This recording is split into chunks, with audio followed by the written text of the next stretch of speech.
호의 미소 최은영 소설 신짜오 신짜오 1995년 1월 우리는 다시 독일로 돌아왔다. 92년에서 93년까지 베를린에서 살다 한국으로 돌아온 지 겨우 1년이 지나서였다. 우리가 도착한 곳은 플라우엔이라고 불리는 5년 전까지만 해도 동독 지역이었던 작은 도시였다. 버려진 건물들, 황량한 공원, 술 냄새를 풍기며 전차 정류장에 앉아있던 남자들. 그곳은 내가 알던 독일의 모습과 거리가 멀었다. 호 아저씨의 저녁 초대를 받은 날, 엄마는 평소에는 입지 않던 예쁜 투피스를 꺼내 다려입고 화사하게 화장했다. 말꼬리 마냥 껑충 묶은 내 머리를 풀어 짱짱한 디스코 머리로 닦고 결혼식 때 입는 검은색 코르네 원피스를 입게 했다. 2살짜리 동생에게도 새 옷을 입혔다. 오랜만에 화장을 한 엄마의 모습이 어린 내 눈에는 꽤나 예뻐 보였다. 엄마는 건물 유리창을 몇 번이나 보며 자기 모습을 점검했다. 플라우엔에 온 지 3달 만에 다른 집에 초대받은 것이어서 기분 좋은 긴장감을 느끼는 것 같았다. 신짜오. 엄마는 현관 앞으로 나온 응웬 아줌마에게 외워둔 베트남어로 인사했다. 나도 따라 신짜오 하고 인사하자 응웬 아줌마는 반갑게 웃었다. 아줌마는 오래 만나지 못했던 친구들을 만난 것처럼 우리를 환영해줬다. 부엌에는 호 아저씨가 있었다. 볼이 붉고 얼굴에 가위 같은 장난기가 어려있던 아저씨는 나는 한눈에 좋아졌다. 아저씨는 아빠와 같은 회사에서 일하는 동료였고 내가 아저씨 아들 투어와 같은 반이 된 것을 알고는 우리 가족을 아저씨네로 초대했다. 호 아저씨의 요리는 담백하고 편안했다. 음식을 두고 편안하다고 말할 수 있는 것인지는 모르겠지만 내게 아저씨의 요리는 그 말로밖에 설명이 안 된다.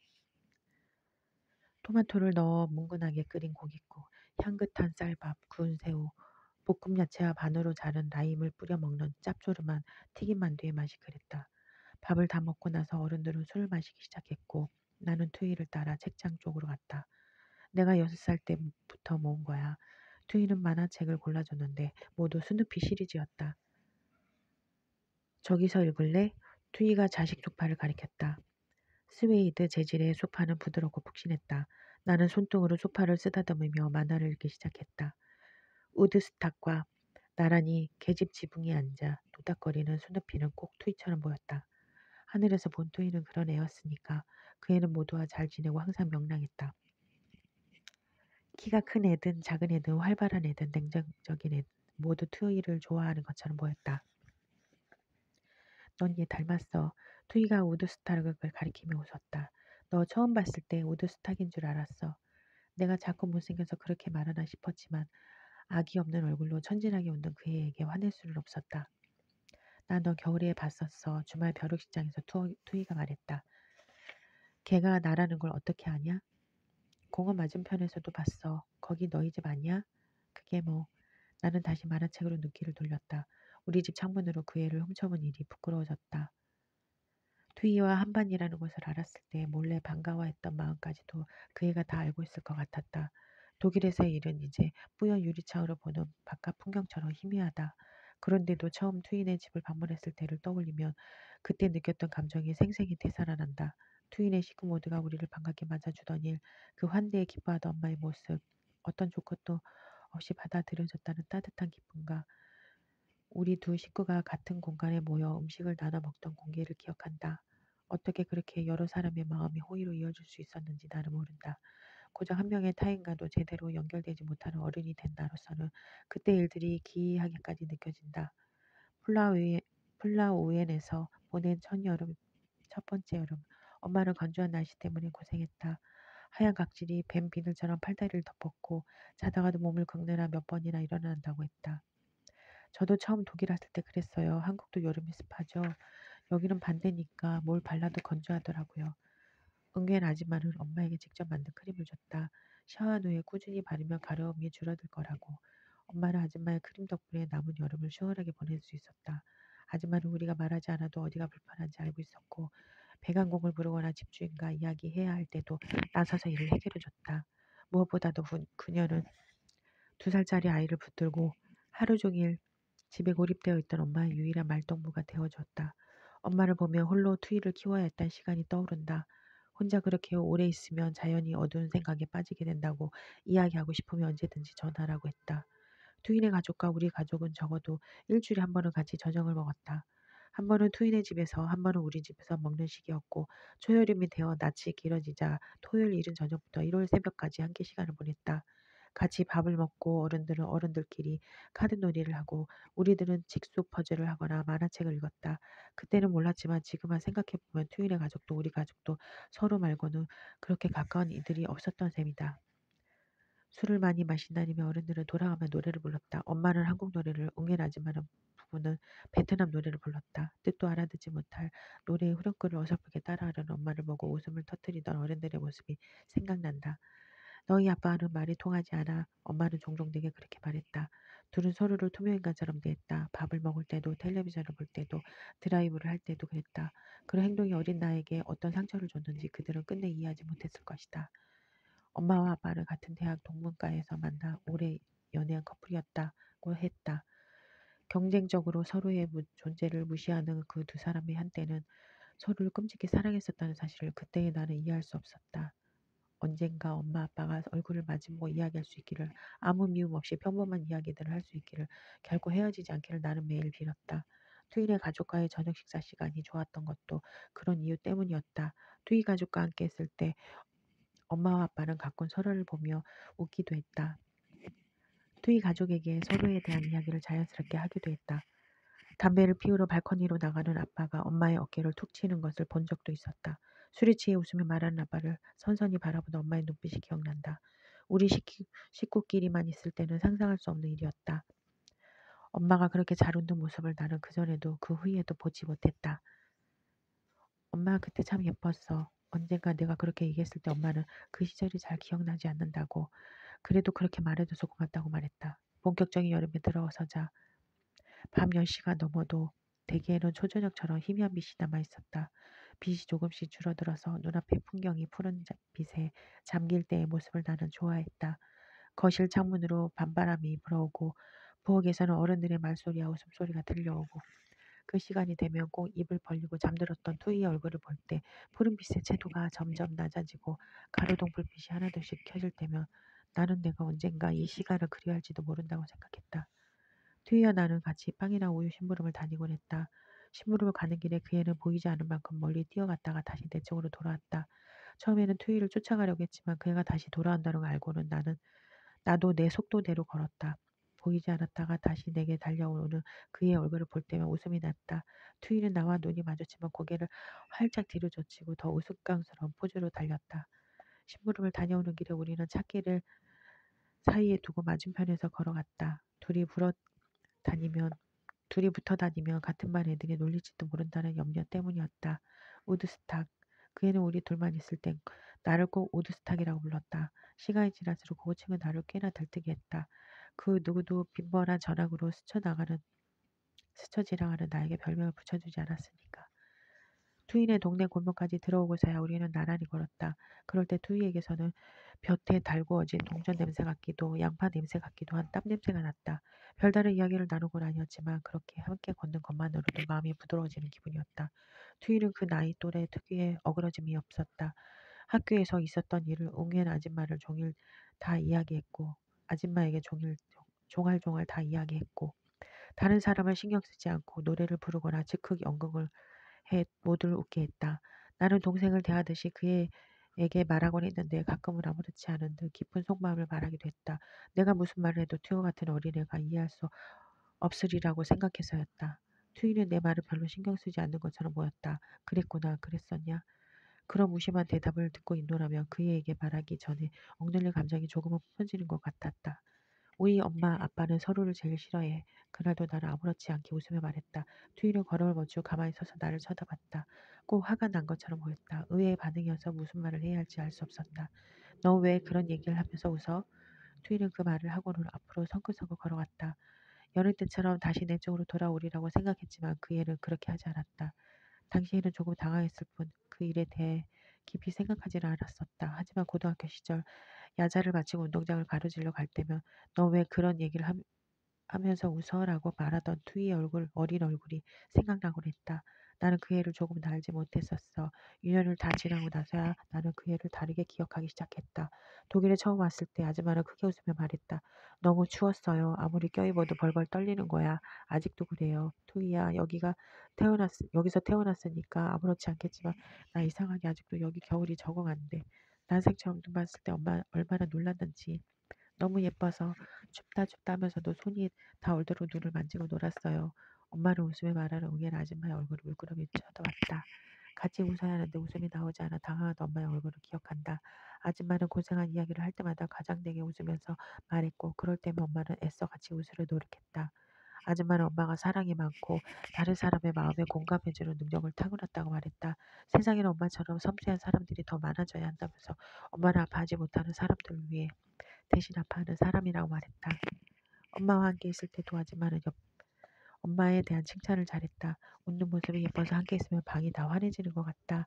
두상이 동그라니 예쁘다. 걸음걸이가 사뿐하다. 옷맵시가 좋다. 앞니가 귀엽다. 듣기 참 좋은 목소리다. 아줌마는 이런 이야기를 망설이지 않고 했고 그럴 때면 엄마는 얼굴을 붉혔다. 아줌마의 말을 듣고 있노라면 나도 몰랐던 엄마의 좋은 부분이 눈에 들어왔고 엄마가 내 엄마라는 사실이 자랑스러웠다. 아줌마와 엄마는 하루가 멀다 하고 서로 집을 오갔다. 엄마는 김을 좋아하는 아줌마를 위해 한국에서 가져온 김을 구워 갖다 줬고 아줌마는 다른 음식을 좋아하는 엄마에게 쌀푸딩을 만들어줬다. 플라우엔에서 맞은 두 번째 겨울에 나는 거의 매일 투인의 집에 들렀다. 우리 집은 오래된 라디에이터 때문에 언제나 냉골이었지만 투인의 집은 온몸이 노곤해질 정도로 기분 좋게 따뜻했다. 투인의 식구들과 함께 지내는 쪽이 집에 있는 것보다 편해서였다. 응애 아줌마는 나에 대해 많은 것을 물어봤다. 한국에서 다니던 학교는 어땠는지, 베를린에서의 생활은 만족스러운지, 바다를 가보았는지, 한국의 바다는 어떤 색인지, 가장 좋아하는 독일 음식은 무엇인지, 아줌마의 질문은 공부는 잘하냐, 왜 이렇게 키가 작냐, 커서 뭐 할 거냐 물어대는 다른 어른들의 것과는 달랐다. 진심 어린 관심을 받고 있다는 기쁨에 나는 두 볼이 빨갛게 달아오를 때까지 아줌마 앞에서 떠들어댔다. 이름 한자로 써볼래? 내가 이름을 한자로 쓰자 아줌마를 웃으며 말했다. 이럴 줄 알았지. 나랑 같은 성씨구나. 아줌마는 나랑 이름 원자를 쓰고는 응웬이라고 읽었다. 오호 아저씨의 호는 대호자였고 투이라는 이름을 부를 취자를 썼다. 넌 내 어릴 적 친구를 많이 닮았다. 그의 성씨도 응웬이었지. 같은 마을에 살았던 친구였다. 아줌마는 슬프게 웃어 보였다. 무척 좋아하는 것들에 대해 이야기할 때 그녀는 그런 표정을 짓곤 했다. 3살이 된 내 동생 다현이를 볼 때도 그랬었다. 시간이 지날수록 그 표정은 나를 아프게 했는데 아줌마의 행복이라는 것이 슬픔과 너무 가까이 붙어있는 것처럼 보여서였다. 언젠가 아줌마에게 어린 시절 사진을 보여달라고 한 적이 있었다. 그녀는 고개를 저었다. 다 잃어버렸지. 한 장이라도 남아있으면 좋았을 텐데. 내가 이유를 묻자 그녀는 내 머리를 쓰다듬기만 했다. 사진만 잃어버린 게 아니었다. 그녀는 내게 아주 작은 목소리로 말했다. 그 말이 무슨 뜻인지 정확히 알지는 못했지만 그 말을 하는 아줌마의 떨리는 마음이 내게도 그대로 전해져 두려워졌다. 투인의 집에서 유일하게 접근이 어려웠던 곳은 서재였다. 누가 그러지 말라고 한 것도 아니었지만 문이 항상 닫혀 있어 들어가 볼 생각을 하지 못했던 것 같다. 서재 문이 활짝 열려 있던 날 나는 끌리듯이 그 방으로 들어갔다. 문 바로 옆으로 작은 제단이 보였다. 제단은 나무 장식장 위에 꾸며져 있었다. 기둥과 지붕으로 이루어진 집 모양의 조형물 아래로 5개의 액자와 모래와 재가 든 향로가 보였다. 액자마다 한 사람 한 사람의 흑백 사진이 들어있었고 향로에는 끝까지 타버리거나 중간에 꺼진 보라색 향들이 몇 개 꽂혀 있었다. 향로 옆으로 종이에 쌓인 향과 작은 성냥갑이 보였다. 그런 향로를 이전에도 봤었지만 향로 뒤에 죽은 사람 사진을 둔 것을 본 건 그때가 처음이었다. 나는 겁이 나 사진을 똑바로 쳐다보지도 못하고 뒤돌아섰다. 사진 속 5사람은 가족처럼 보였다. 내 기억이 맞는다면 노인은 한 명밖에 없었고 내 또래의 여자아이, 다현이 또래의 아기 사진도 있었다. 힐끗 훑어봤을 뿐이지만 그 사람들의 얼굴이 내 등 뒤에 달라붙기라도 한 것처럼 신경이 쓰였다.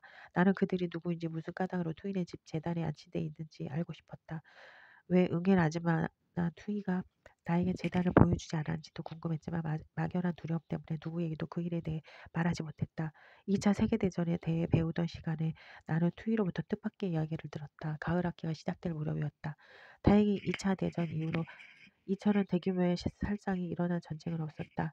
투이가 손을 들어 선생님의 말을 끊었다. 아닌데요. 그게 투이의 첫마디였다. 뭐가 아니라는 거지? 베트남에서 전쟁으로 사람들이 많이 죽었어요. 저희 할아버지, 할머니, 고모, 이모, 삼촌 모두 다 죽었대요. 군인들이 와서 그냥 죽였대요. 아이들도 다 죽였다고. 마을이 없어졌다고 했어요. 저희 엄마가 얘기하는 걸 들었어요. 투이가 말했다. 그래, 투이 말이 맞다. 베트남 전쟁에 대해 너희는 들어본 적이 없을 거야. 투이가 더 얘기해볼래? 선생님은 투이가 자기 의견을 말했다는 것에 만족해했지만 그 애는 반사적으로 말한 것처럼 보였다. 투이의 얼굴이 곧 울 것처럼 붉어졌기 때문이다. 그 애는 무슨 말을 하려다가 입을 다물고 고개를 숙였다. 투이 더 말해봐. 우리들도 모두 알아야 하잖아. 그 애는 고개를 저었다. 나는 그 모든 상황이 부당하게 느껴졌지만 당시에는 그 감정의 이유에 대해 알지 못했다. 그때 반장 인가가 손을 들었다. 베트남은 전쟁으로 미국을 이긴 유일한 나라예요. 미국만 6만 명이 죽었고 군이라니 베트남 사람도 200만 명이 죽었대요. 텔레비전에서 봤어요. 미군이 비행기를 폭탄을 떨어뜨리고 나무를 죽이려 약도 뿌렸고요. 반장의 얼굴에 자랑스러운 미소가 떠올랐다. 나는 빨갛게 달아오른 투이의 작은 귀를 바라봤다. 선생님은 반장의 말에 정확하다고 칭찬하므로 미국이 베트남전에 참전한 배경과 전쟁 과정에 대해 설명했다. 그리고 그 일이 미국 정부의 실체이었고 미국으로서는 아무런 득도 보지 못한 전쟁이었다고 결론 내렸다. 투이가 말하고 싶었던 건 그런 게 아니었으리라고 그에게 그 애를 앞에 두고 그런 식의 설명을 하는 것 가슴 아픈 일이라고 말하고 싶었지만 어쩐지 입을 열 수 없었던 기억이 난다. 투이는 분명 교실에 있었지만 그 순간만큼은 그곳에 없는 사람으로 취급된 것 같았다. 나는 등을 구부리고 앉아있는 그 애의 뒷모습을 바라보았다. 너희들은 투이의 마음을 조금도 짐작하지 못하겠지. 독일 애들에게 희미한 분노마저 느꼈던 기억도. 그날 저녁 우리는 투이네 집 식탁에 모여 호 아저씨가 만든 국수와 만두를 먹고 있었다.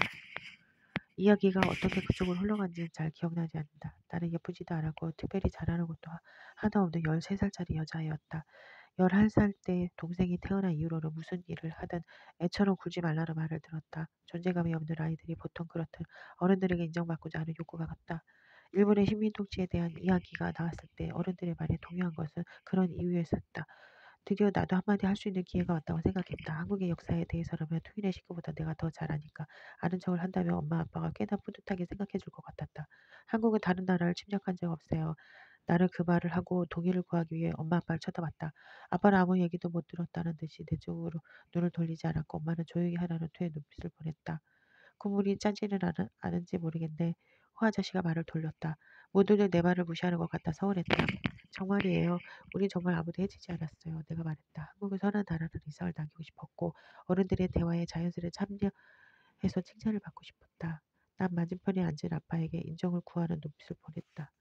넌 어른들 말하는데 끼어들지 마. 내가 대체 뭘 한다고 떠드는 거냐? 아빠가 한국어로 소리쳤다. 모두들 젓가락질을 멈추고 나를 봤다. 토요일의 식구들 앞에서 아빠에게 그런 식으로 야단맞은 것이 부끄럽고 억울해서 귀가 먹먹해지고 눈에 눈물이 고였다. 얼굴이 화끈거렸다. 나는 마지막 용기를 쥐어짜서 독일어로 말했다. 한국에서 그렇게 배우는데 우린 아무에게도 잘못한 게 없다고 우린 당하기만 했다고 선생님이 그렇게 말했는데 한국 군인들이 죽였다고 했어.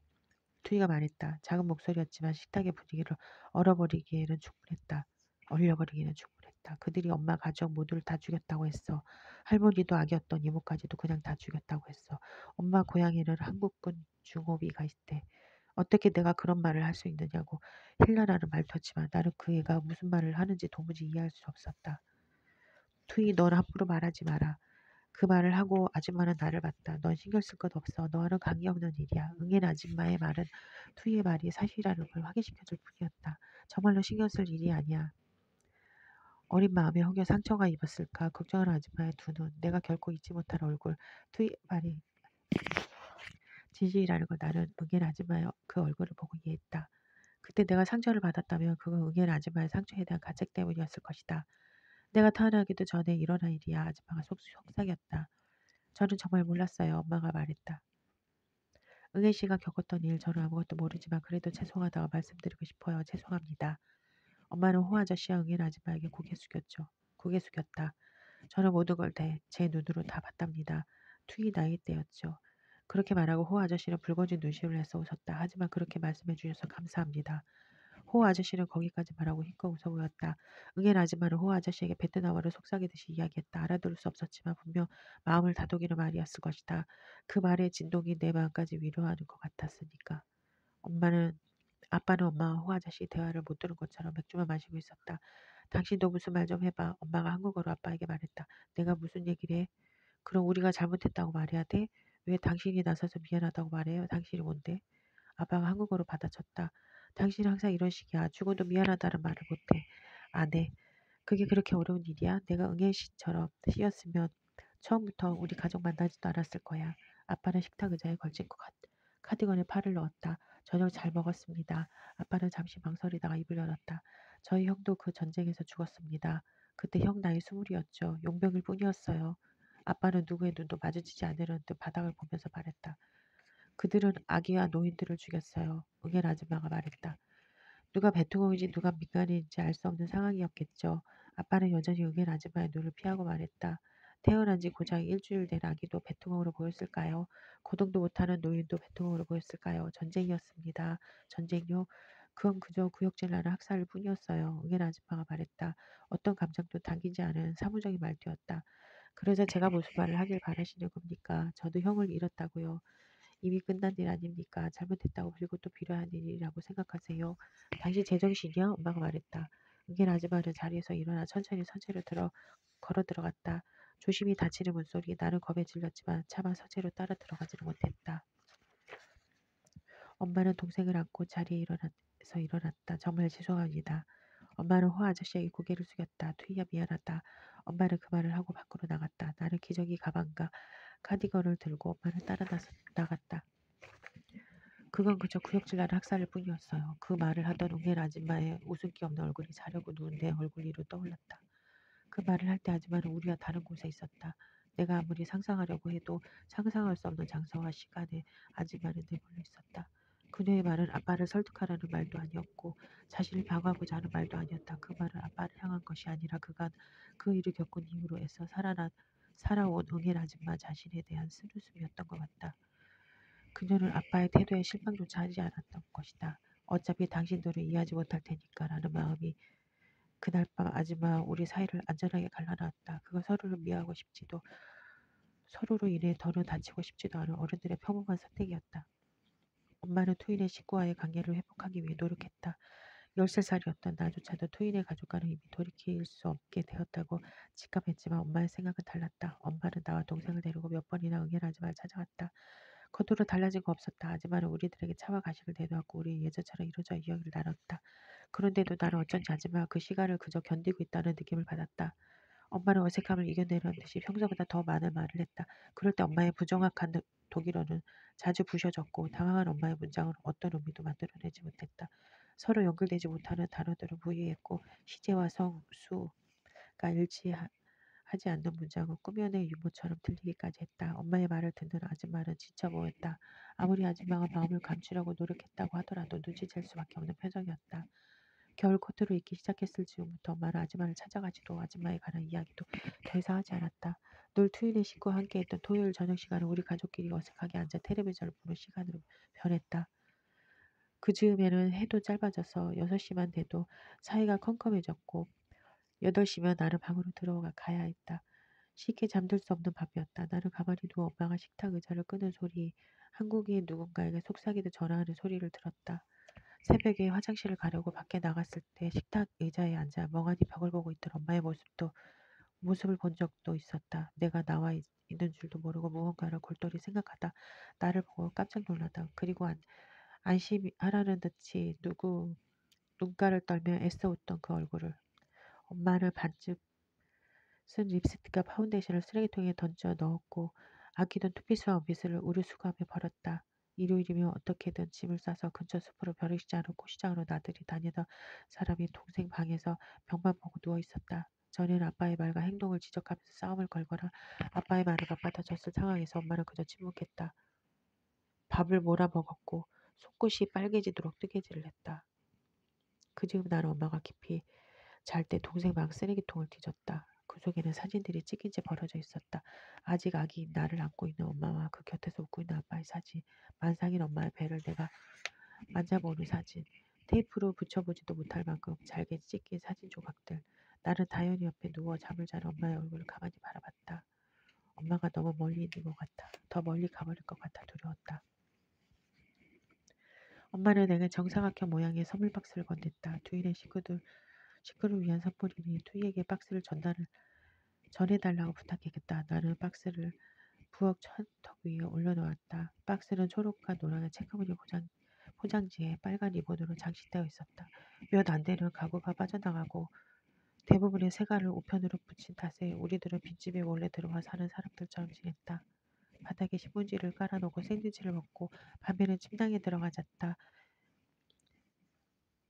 2년 새에 키가 많이 자라 독일에서 입던 옷은 모두 수거함에 버려졌다. 독일에 계속 머무르고 싶지도 않았지만 그렇다고 한국으로 돌아가고 싶지도 않았다. 한 달이 지나면 나는 한국에서 중학생이 될 터였다.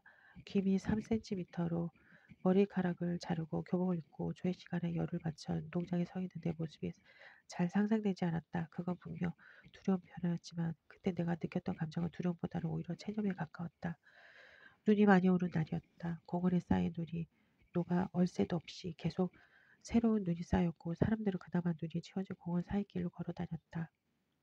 나는 옷가지를 넣은 이민 가방을 깔고 앉아 바깥 풍경을 바라봤다.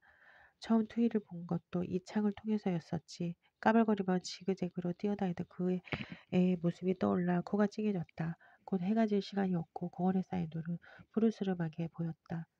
그때 창밖으로 검은색 파카를 입고 앞머리를 길게 기른 남자의 모습이 보였다.